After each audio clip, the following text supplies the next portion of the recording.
数以万计的丧尸涌进了住宅区，而马基一行人被围困在了这条巷子里，他们只能拼了命的厮杀。好不容易拼杀出了一个缺口，准备逃出去时，卢克的妻子却不幸被丧尸咬到了手臂。卢克大惊，赶忙冲过去救援。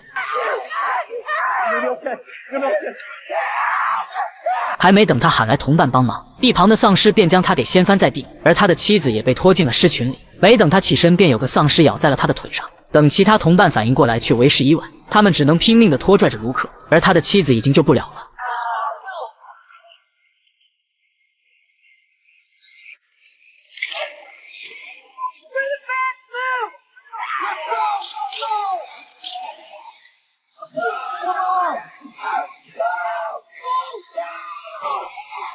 20分钟后，达里尔从病床上猛然惊醒，先是看了看四周，发现卡罗尔守在他的旁边，而在对面康妮四人正在给卢克包扎着伤口。他们砍掉了卢克的左腿，可要命的是，现在的医院根本没有什么医疗物资来进行止血和救治。卡妈解释道：“我们赶过来的时候就看到你们倒在了地上，医院里的药品全都被帕梅拉的人给带走了。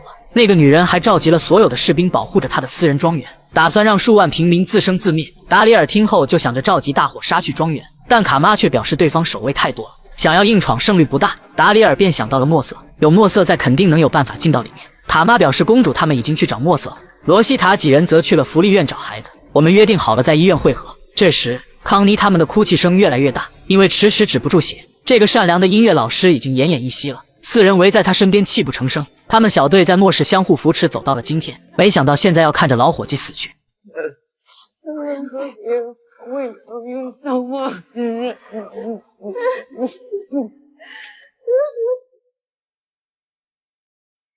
达里尔二人也是悲伤不已，他们能体会那种失去亲人的痛。最后马格纳接过了刀子，双手颤抖地送了同伴最后一程。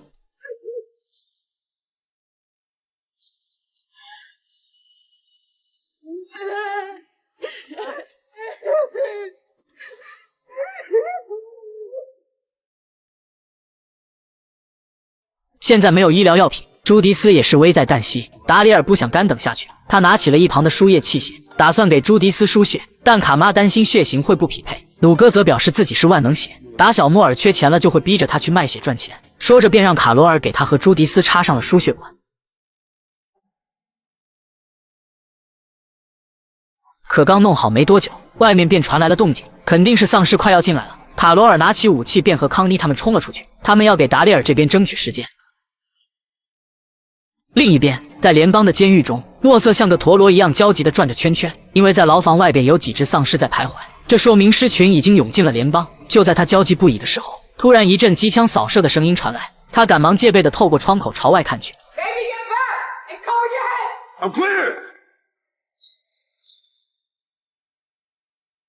来人正是公主和麦克斯，他们一路杀到了监狱，这才找到了墨色。只要有墨色在，他们后面的行动将会顺利许多。出来后，诺瑟带着众人来到了军火库，开始搬运着武器弹药。马基则是不紧不慢地准备着一把狙击枪，不用想也能猜到这是给帕梅拉准备的。你老板过来提议他可以帮忙，可却是热脸贴了个冷屁股，给我你总整得颇为无奈。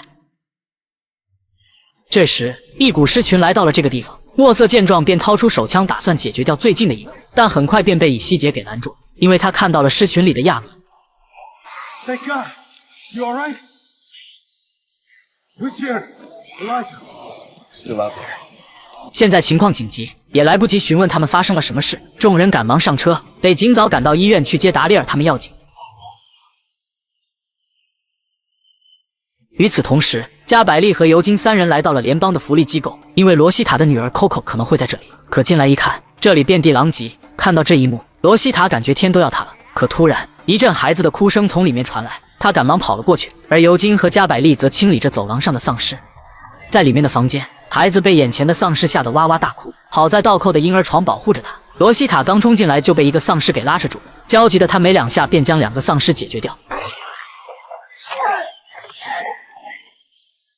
解决掉了最后一只丧尸，他将婴儿床掀翻，然后抱起了可可安抚着，只有女儿抱在怀里，他才感觉到踏实。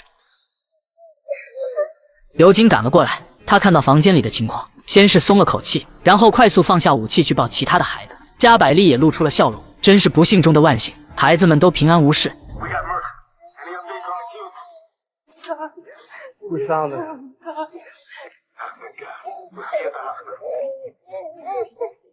医院里，达里尔给朱迪斯输血以后，小丫头逐渐有了意识，悠悠地苏醒了过来。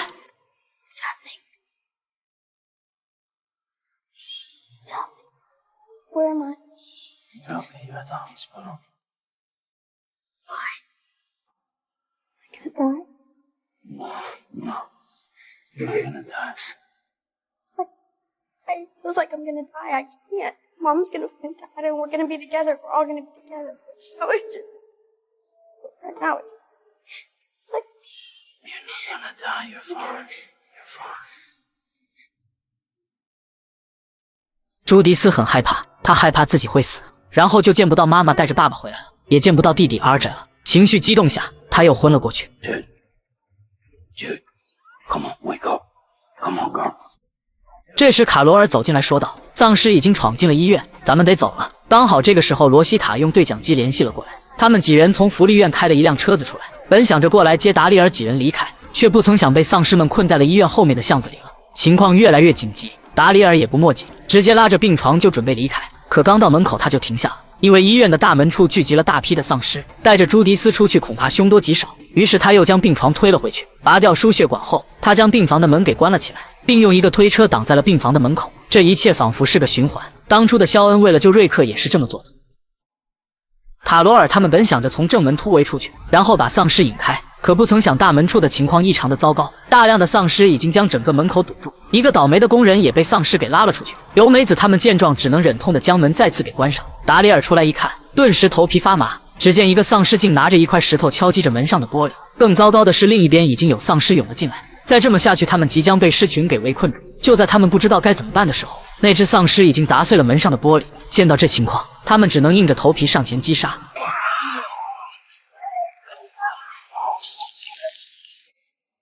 丧尸的数量实在是太多了，凯莉他们再也抵挡不住，大门也被尸群撞开。达里尔赶忙招呼大家伙朝后门跑，再待下去想走都走不了了。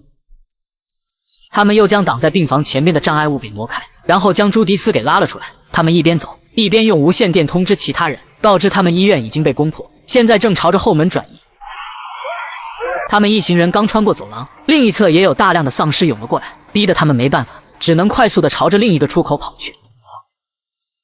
而在巷子里，罗西塔三人得知医院已沦陷后，便不准备坐以待毙，主动出击，说不定还能杀出去。三人一人背着一个孩子，由尤金和加百利在前边开道。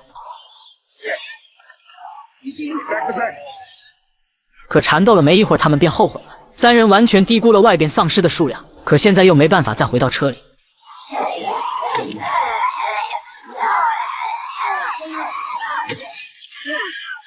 就在他们险象环生的时候，罗西塔发现了一旁的管道，他让尤金和加百利赶紧爬上去。尤金大喊着让他先走，但罗西塔大骂让他别再墨迹，都什么时候了还推脱。二人也不再掰扯，赶紧在罗西塔的掩护下开始顺着管子往上爬。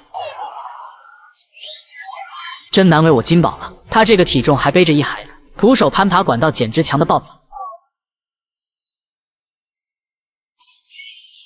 很快，经过一番吭哧瘪肚的使劲，他终于是翻进了一扇窗户里。然后是加百利，在最后的罗西塔有些吃力，因为没有人掩护他，导致好几只丧尸都近身抓向了他。加百利二人从窗户上探出身子想要拉他，可始终就是差那么一点。就在他们焦急万分的时候，罗西塔一个不慎从管道上掉了下去。这一刻，周围仿佛都没有了声音，他们二人都不愿相信眼前这一切。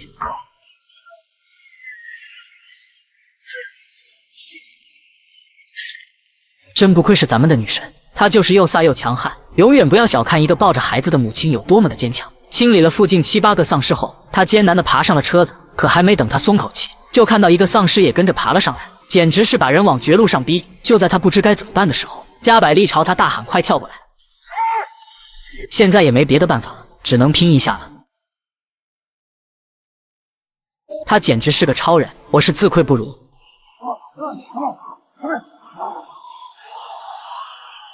最终，女武神有惊无险地爬上了窗户。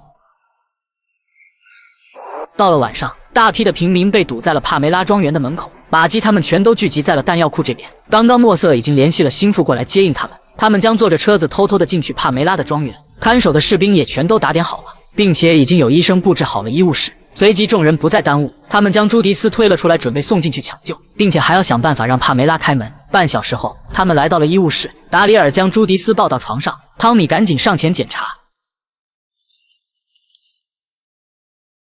汤米表示孩子现在很虚弱，幸好你有输血给他，不然坚持不到现在，我会尽全力的。说完便招呼以西杰等人帮忙，开始进行手术，而达里尔也只能在一旁等待着。另一边，莉迪亚的手臂也进行了包扎止血，不过悲伤的她十分担心科尔和杰瑞的情况，一旁的亚伦只能是安慰着，让他往好了想，科尔和杰瑞会没事的。这时玛姬走了过来，询问他们有没有看到尼根。Not for a while. You okay? Sorry. Oh, baby, thanks.